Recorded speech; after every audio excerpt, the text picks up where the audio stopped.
In today's video, we're going to cover the most annoying and frustrating boss mechanics in the game, so whenever you're ready, grab your cup of tea, sit back, relax, and enjoy. The first of which is bosses running away and having some kind of immunity from damage when doing so.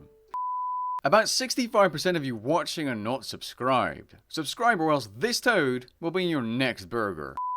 The worst culprit here is the giant mole, where every time you hit the amount of HP you need to phase him, he will dig and move to a different room. This makes the giant mole incredibly tedious to take down unless you're doing it with a group of players where every player is standing in one corner of the room. But good luck finding a group of players who want to do giant mole for pet farming. There are a lot of annoying bosses in dungeoneering, although most of them are very easy, but Blink is another good example of a boss running away or having immunity if you're not able to stop him using the pillar. This is one of those bosses everyone dislikes, but not many people talk about due to dungeoneering having lost its popularity. Calphite King's Dig is another good example, and I believe it really doesn't add that much to the fight at all, other than taking more time and you not being able to attack the boss. Speaking of Calphite King has its fair share of annoying mechanics, including tons of annoying stuns, but one that really stands out is the green shield. This mechanic adds nothing towards the difficulty of the boss, it just makes it frustrating as you prolong the fight if you happen to deal a ton of damage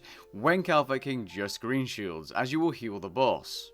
Next up, we have some time-gated mechanics being intro cutscenes, which are most prominent at Nex and QBD. I like to believe that this is one of the most common annoyances in the game, alongside maybe getting kill count for Godrush dungeon bosses, but if you're farming these two bosses, you're going to have to literally sit there for near 15 seconds waiting for the boss to be attackable. At QBD, this could be near 25% or more of your total kill time, every single kill wasted just sitting there looking at QBD raising her neck. Now, you'd hope that intro cutscenes would be the only time-gated content, but time-gated mechanics are very common throughout the bosses in this game. Let's take a Raxor as an example. Even if I don't start the fight with 100% adrenaline, I will have a Raxor down to HP before the web has fully burned. This is a very long section of the fight that you cannot speed up no matter how good you are at the game. It would be better if the web burned down in about 2 seconds, and whatever health is left you bring onto phase 2 and 3, just like you can when you run towards phase 3 when minion path is open. Darkness path, despite having been sped up by 100% and now being a lot faster than it used to be,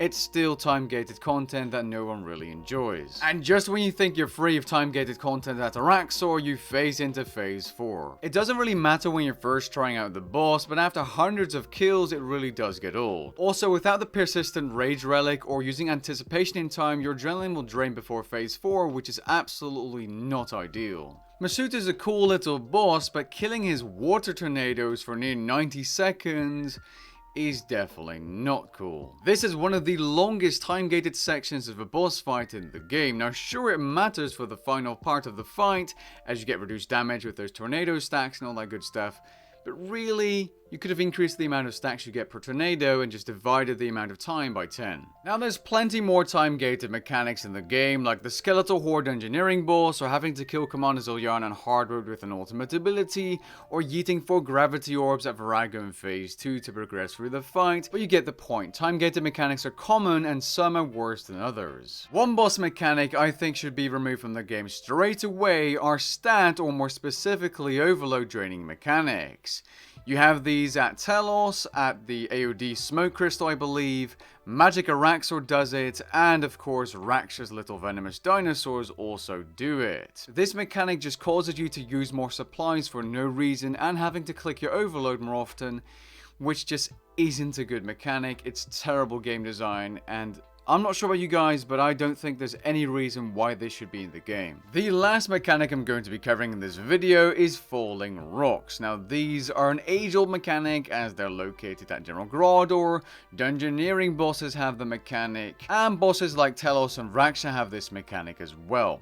The reason I find this mechanic annoying is because it's just really unforgiving, and if you're unlucky and you search through a certain location or you walk into the shadow by accident, you take damage, you can die, and you can mess up your kill just because a rock fell down. It's a personal thing, I just really don't like the boss mechanic, and I believe the giant mole has something similar with the falling mud, which even if you anticipate and surge away from can still get you.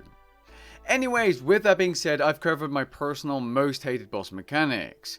What are your most hated boss mechanics? Be sure to let me know down in the comments below. Catch you guys in the next one. Peace.